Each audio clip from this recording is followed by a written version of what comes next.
Jane Eyre by Charlotte Bronte. Chapter 5. 5 o'clock had hardly struck on the morning of the 19th of January, when Bessie brought a candle into my closet and found me already up and nearly dressed. I had risen half an hour before her entrance, and had washed my face, and put on my clothes by the light of a half-moon just setting, whose rays streamed through the narrow window near my crib. I was to leave Gateshead that day by a coach which passed the lodge gates at 6 a.m. Bessie was the only person yet risen. She had lit a fire in the nursery, where she now proceeded to make my breakfast. Few children can eat when excited with the thoughts of a journey, nor could I. Bessie, having pressed me in vain to take a few spoonfuls of the boiled milk and bread she had prepared for me, wrapped up some biscuits in a paper and put them into my bag. Then she helped me on with my pelisse and bonnet, and wrapping herself in a shawl, she and I left the nursery. As we passed Mrs. Reed's bedroom, she said, "Will you go in and bid Missis good-bye?" "No, Bessie. She came to my crib last night, when you were gone down to supper, and said I need not disturb her in the morning, or my cousins either; and she told me to remember that she had always been my best friend, and to speak of her and be grateful to her accordingly." "What did you say, miss?" "Nothing. I covered my face with the bedclothes, and turned from her to the wall." "That was wrong, Miss Jane." "It was quite right, Bessie. Your missis has not been my friend. She has been my foe." "Oh, Miss Jane, don't say so." "Good-bye to Gateshead!" cried I, as we passed through the hall and went out at the front door. The moon was set, and it was very dark. Bessie carried a lantern whose light glanced on wet steps and gravel roads sodden by a recent thaw. Raw and chill was the winter morning; my teeth chattered as I hastened down the drive. There was a light in the porter's lodge. When we reached it, we found the porter's wife just kindling her fire. My trunk, which had been carried down the evening before, stood corded at the door.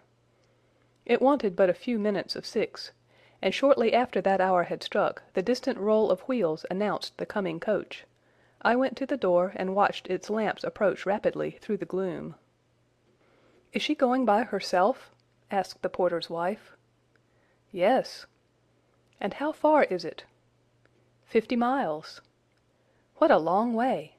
I wonder Mrs. Reed is not afraid to trust her so far alone." The coach drew up. There it was at the gates with its 4 horses and its top laden with passengers. The guard and coachman loudly urged haste. My trunk was hoisted up. I was taken from Bessie's neck, to which I clung with kisses. "Be sure and take good care of her," cried she to the guard, as he lifted me to the inside. "Aye, aye," was the answer. The door was slapped to. A voice exclaimed, "All right," and on we drove. Thus was I severed from Bessie and Gateshead, thus whirled away to unknown, and, as I then deemed, remote and mysterious regions. I remember but little of the journey. I only know that the day seemed to me of a preternatural length, and that we appeared to travel over hundreds of miles of road. We passed through several towns, and in one, a very large one, the coach stopped. The horses were taken out, and the passengers alighted to dine. I was carried into an inn, where the guard wanted me to have some dinner, but, as I had no appetite, he left me in an immense room with a fireplace at each end, a chandelier pendant from the ceiling, and a little red gallery high up against the wall filled with musical instruments. Here I walked about for a long time, feeling very strange, and mortally apprehensive of someone coming in and kidnapping me, for I believed in kidnappers, their exploits having frequently figured in Bessie's fireside chronicles. At last the guard returned. Once more I was stowed away in the coach. My protector mounted his own seat, sounded his hollow horn, and away we rattled over the stony street of L. The afternoon came on wet and somewhat misty. As it waned into dusk, I began to feel that we were getting very far indeed from Gateshead. We ceased to pass through towns. The country changed. Great grey hills heaved up round the horizon. As twilight deepened, we descended a valley, dark with wood, and long after night had overclouded the prospect, I heard a wild wind rushing amongst trees. Lulled by the sound, I at last dropped asleep. I had not long slumbered when the sudden cessation of motion awoke me. The coach door was open, and a person like a servant was standing at it. I saw her face and dress by the light of the lamps. "Is there a little girl called Jane Eyre here?" she asked. I answered yes, and was then lifted out. My trunk was handed down, and the coach instantly drove away. I was stiff with long sitting, and bewildered with the noise and motion of the coach. Gathering my faculties, I looked about me. Rain, wind, and darkness filled the air. Nevertheless, I dimly discerned a wall before me, and a door open in it. Through this door I passed with my new guide. She shut and locked it behind her. There was now visible a house or houses, for the building spread far, with many windows, and lights burning in some. We went up a broad pebbly path, splashing wet, and were admitted at a door. Then the servant led me through a passage into a room with a fire, where she left me alone. I stood and warmed my numbed fingers over the blaze. Then I looked round. There was no candle, but the uncertain light from the hearth showed, by intervals, papered walls, carpet, curtains, shining mahogany furniture. It was a parlour, not so spacious or splendid as the drawing-room at Gateshead, but comfortable enough. I was puzzling to make out the subject of a picture on the wall, when the door opened, and an individual carrying a light entered. Another followed close behind. The first was a tall lady with dark hair, dark eyes, and a pale and large forehead. Her figure was partly enveloped in a shawl, her countenance was grave, her bearing erect. "The child is very young to be sent alone," said she, putting her candle down on the table. She considered me attentively for a minute or two, then further added, "She had better be put to bed soon. She looks tired. Are you tired?" she asked, placing her hand on my shoulder. "A little, ma'am." "And hungry too, no doubt. Let her have some supper before she goes to bed, Miss Miller. Is this the first time you have left your parents to come to school, my little girl?" I explained to her that I had no parents. She inquired how long they had been dead, then how old I was, what was my name, whether I could read, write, and sew a little. Then she touched my cheek gently with her forefinger, and saying, she hoped I should be a good child, dismissed me along with Miss Miller. The lady I had left might be about 29. The one who went with me appeared some years younger. The first impressed me by her voice, look, and air. Miss Miller was more ordinary, ruddy in complexion, though of a careworn countenance, hurried in gait and action, like one who had always a multiplicity of tasks on hand. She looked, indeed, what I afterwards found she really was, an under-teacher. Led by her, I passed from compartment to compartment, from passage to passage, of a large and irregular building, till, emerging from the total and somewhat dreary silence pervading that portion of the house we had traversed, we came upon the hum of many voices, and presently entered a wide, long room, with great deal tables, 2 at each end, on each of which burnt a pair of candles, and seated all round on benches, a congregation of girls of every age from 9 or 10 to 20. Seen by the dim light of the dips, their number to me appeared countless, though not in reality exceeding 80. They were uniformly dressed in brown stuff frocks of quaint fashion, and long holland pinafores. It was the hour of study. They were engaged in conning over their tomorrow's task, and the hum I had heard was the combined result of their whispered repetitions. Miss Miller signed to me to sit on a bench near the door. Then, walking up to the top of the long room, she cried out, "Monitors, collect the lesson books and put them away." 4 tall girls arose from different tables, and going round, gathered the books and removed them. Miss Miller again gave the word of command. "Monitors, fetch the supper trays." The tall girls went out and returned presently, each bearing a tray, with portions of something, I knew not what, arranged thereon, and a pitcher of water and mug in the middle of each tray. The portions were handed round. Those who liked took a draught of the water, the mug being common to all. When it came to my turn, I drank, for I was thirsty, but did not touch the food, excitement and fatigue rendering me incapable of eating. I now saw, however, that it was a thin oaten cake shaved into fragments. The meal over, prayers were read by Miss Miller, and the classes filed off, 2 and 2, upstairs. Overpowered by this time with weariness, I scarcely noticed what sort of a place the bedroom was, except that, like the schoolroom, I saw it was very long. Tonight I was to be Miss Miller's bedfellow. She helped me to undress. When laid down, I glanced at the long rows of beds, each of which was quickly filled with 2 occupants. In 10 minutes the single light was extinguished, and amidst silence and complete darkness, I fell asleep. The night passed rapidly. I was too tired even to dream. I only once awoke to hear the wind rave in furious gusts, and the rain fall in torrents, and to be sensible that Miss Miller had taken her place by my side. When I again unclosed my eyes, a loud bell was ringing. The girls were up and dressing. Day had not yet begun to dawn, and a rushlight or 2 burned in the room.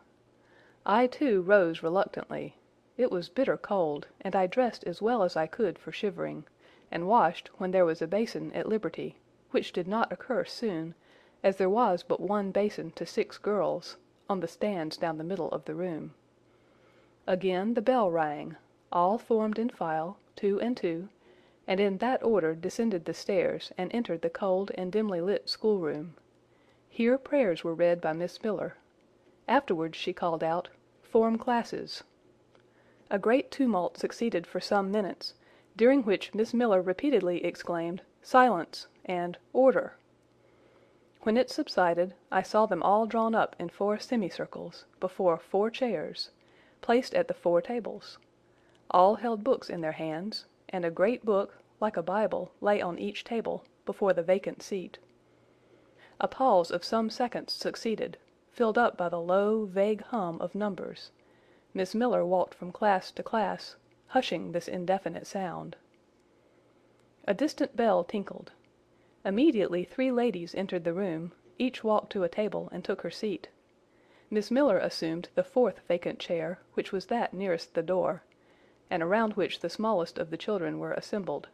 To this inferior class I was called, and placed at the bottom of it. Business now began. The day's collect was repeated. Then certain texts of Scripture were said, and to these succeeded a protracted reading of chapters in the Bible, which lasted an hour. By the time that exercise was terminated, day had fully dawned. The indefatigable bell now sounded for the 4th time. The classes were marshalled and marched into another room to breakfast. How glad I was to behold a prospect of getting something to eat! I was now nearly sick from inanition, having taken so little the day before. The refectory was a great, low-ceiled, gloomy room. On 2 long tables smoked basins of something hot, which, however, to my dismay, sent forth an odour far from inviting. I saw a universal manifestation of discontent when the fumes of the repast met the nostrils of those destined to swallow it. From the van of the procession, the tall girls of the 1st class, rose the whispered words, "Disgusting! The porridge is burnt again!" "Silence!" ejaculated a voice. Not that of Miss Miller, but one of the upper teachers, a little and dark personage, smartly dressed, but of somewhat morose aspect, who installed herself at the top of one table, while a more buxom lady presided at the other. I looked in vain for her I had first seen the night before. She was not visible. Miss Miller occupied the foot of the table where I sat, and a strange, foreign-looking, elderly lady, the French teacher, as I afterwards found, took the corresponding seat at the other board. A long grace was said, and a hymn sung. Then a servant brought in some tea for the teachers, and the meal began. Ravenous, and now very faint, I devoured a spoonful or 2 of my portion without thinking of its taste. But the first edge of hunger blunted, I perceived that I had got in hand a nauseous mess. Burnt porridge is almost as bad as rotten potatoes. Famine itself soon sickens over it. The spoons were moved slowly. I saw each girl taste her food and try to swallow it, but in most cases the effort was soon relinquished. Breakfast was over, and none had breakfasted. Thanks being returned for what we had not got, and a second hymn chanted, the refectory was evacuated for the schoolroom. I was one of the last to go out, and in passing the tables I saw one teacher take a basin of the porridge and taste it. She looked at the others, all their countenances expressed displeasure, and one of them, the stout one, whispered, "Abominable stuff! How shameful!" A quarter of an hour passed before lessons again began, during which the schoolroom was in a glorious tumult. For that space of time it seemed to be permitted to talk loud and more freely, and they used their privilege. The whole conversation ran on the breakfast, which one and all abused roundly. Poor things, it was the sole consolation they had. Miss Miller was now the only teacher in the room. A group of great girls standing about her spoke with serious and sullen gestures. I heard the name of Mr. Brocklehurst pronounced by some lips, at which Miss Miller shook her head disapprovingly, but she made no great effort to check the general wrath. Doubtless she shared in it. A clock in the schoolroom struck 9. Miss Miller left her circle, and standing in the middle of the room cried, "Silence! To your seats!" Discipline prevailed. In 5 minutes the confused throng was resolved into order, and comparative silence quelled the babel clamor of tongues. The upper teachers now punctually resumed their posts, but still all seemed to wait. Ranged on benches down the sides of the room, the 80 girls sat motionless and erect. A quaint assemblage they appeared, all with plain locks combed from their faces, not a curl visible, in brown dresses, made high and surrounded by a narrow tucker about the throat, with little pockets of holland, shaped something like a Highlander's purse, tied in front of their frocks, and destined to serve the purpose of a work-bag, all, too, wearing woolen stockings and country-made shoes, fastened with brass buckles. Above 20 of those clad in this costume were full-grown girls, or rather young women. It suited them ill, and gave an air of oddity even to the prettiest. I was still looking at them, and also at intervals examining the teachers, none of whom precisely pleased me, for the stout one was a little coarse, the dark one not a little fierce, the foreigner harsh and grotesque, and Miss Miller, poor thing, looked purple, weather-beaten, and overworked, when, as my eye wandered from face to face, the whole school rose simultaneously, as if moved by a common spring. What was the matter? I had heard no order given. I was puzzled.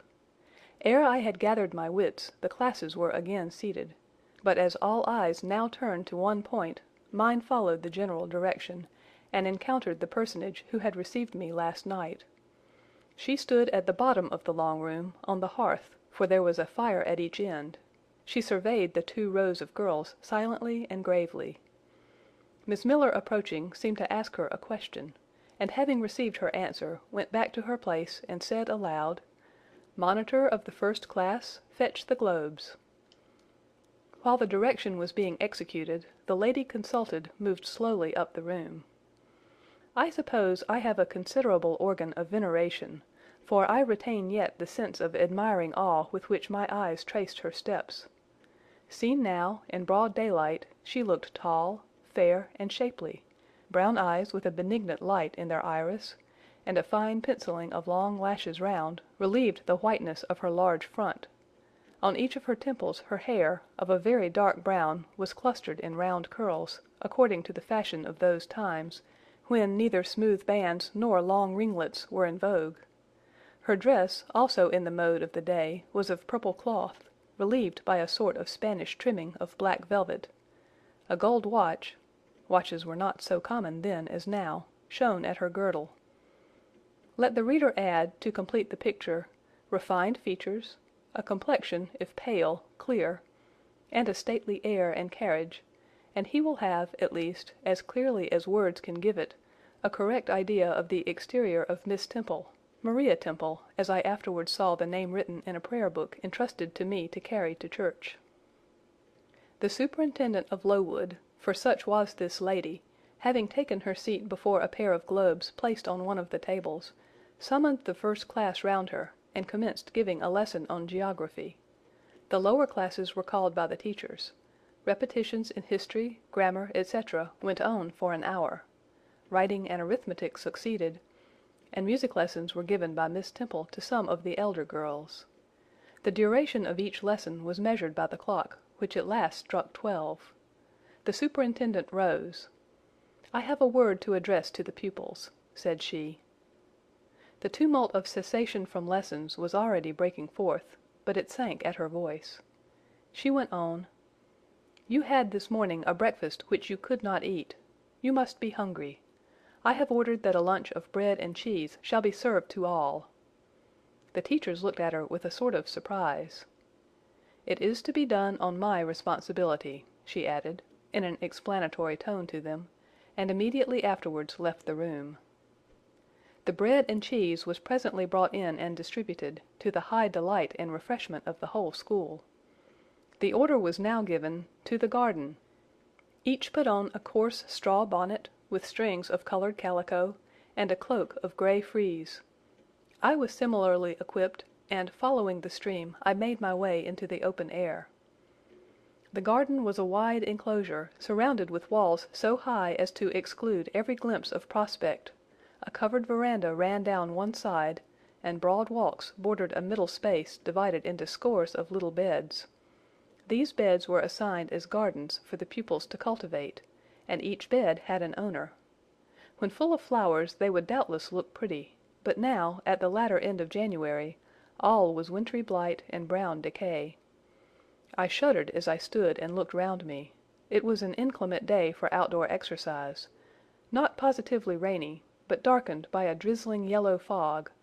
All underfoot was still soaking wet with the floods of yesterday. The stronger among the girls ran about and engaged in active games, but sundry pale and thin ones herded together for shelter and warmth in the veranda, and amongst these, as the dense mist penetrated to their shivering frames, I heard frequently the sound of a hollow cough. As yet I had spoken to no one, nor did anybody seem to take notice of me. I stood lonely enough, but to that feeling of isolation I was accustomed. It did not oppress me much. I leant against a pillar of the veranda, drew my grey mantle close about me, and, trying to forget the cold which nipped me without, and the unsatisfied hunger which gnawed me within, delivered myself up to the employment of watching and thinking. My reflections were too undefined and fragmentary to merit record. I hardly yet knew where I was.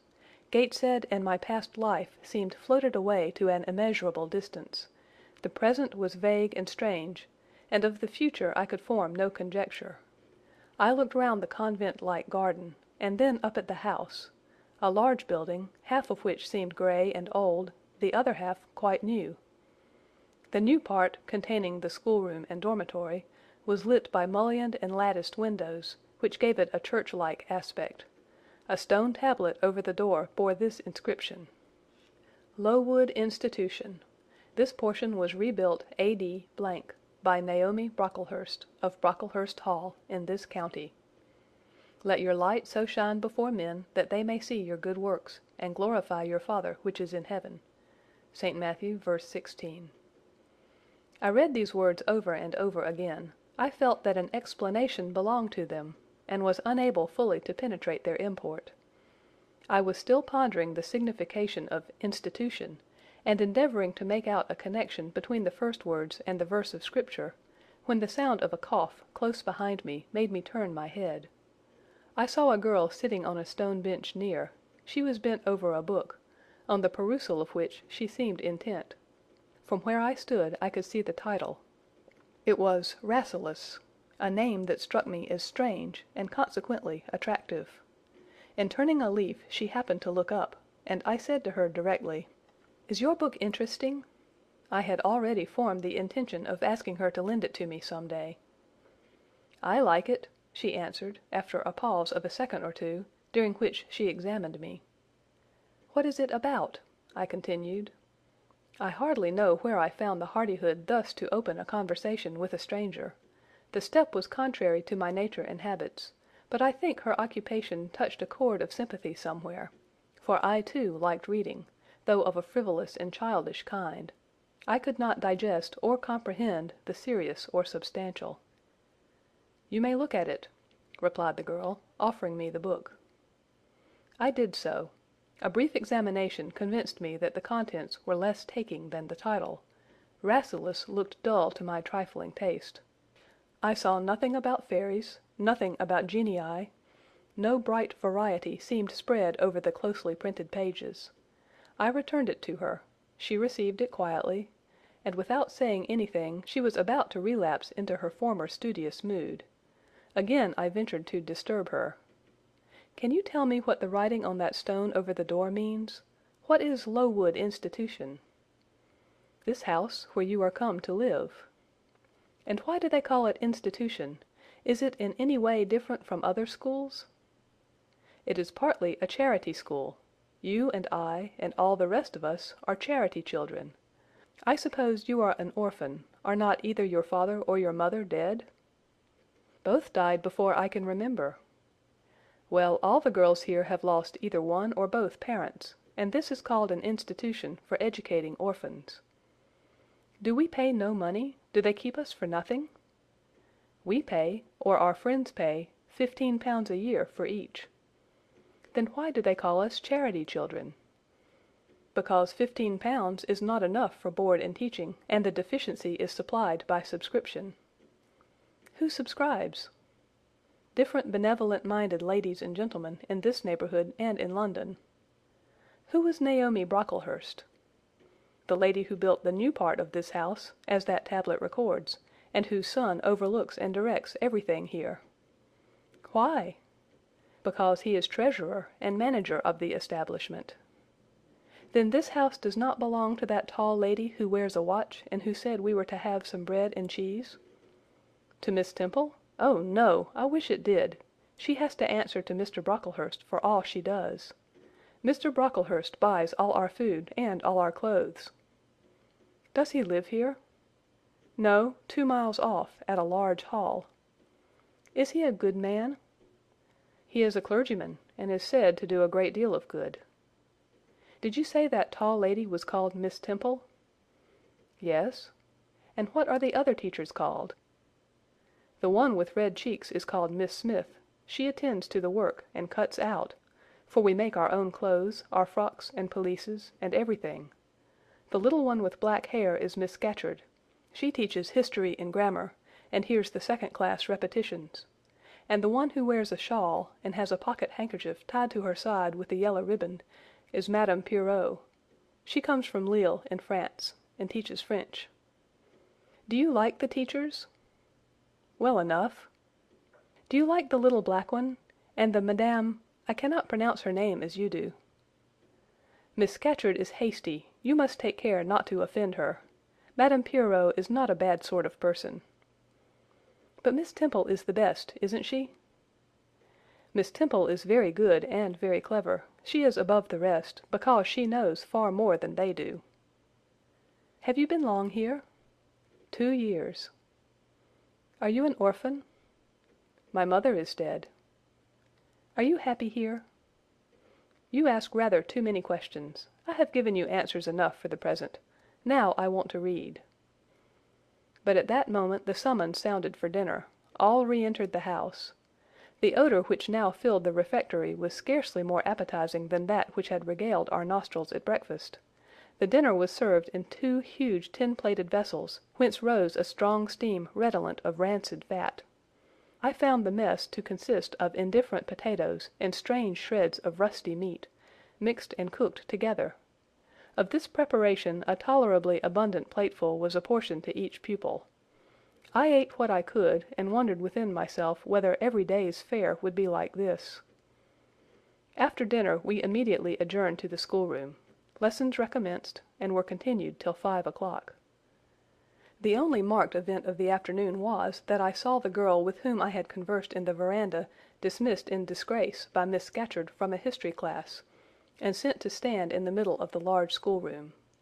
The punishment seemed to me in a high degree ignominious, especially for so great a girl. She looked 13 or upwards.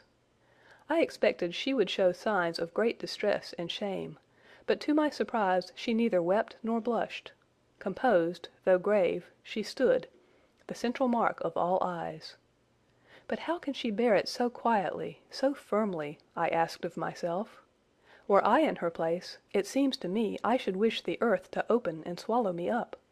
She looks as if she were thinking of something beyond her punishment, beyond her situation, of something not round her nor before her. I have heard of daydreams. Is she in a daydream now? Her eyes are fixed on the floor, but I am sure they do not see it. Her sight seems turned in, gone down into her heart. She is looking at what she can remember, I believe, not at what is really present. I wonder what sort of a girl she is, whether good or naughty. Soon after 5 p.m. we had another meal, consisting of a small mug of coffee and half a slice of brown bread. I devoured my bread and drank my coffee with relish, but I should have been glad of as much more. I was still hungry.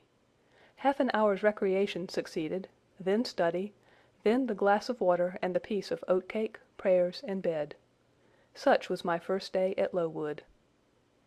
End of Chapter 5.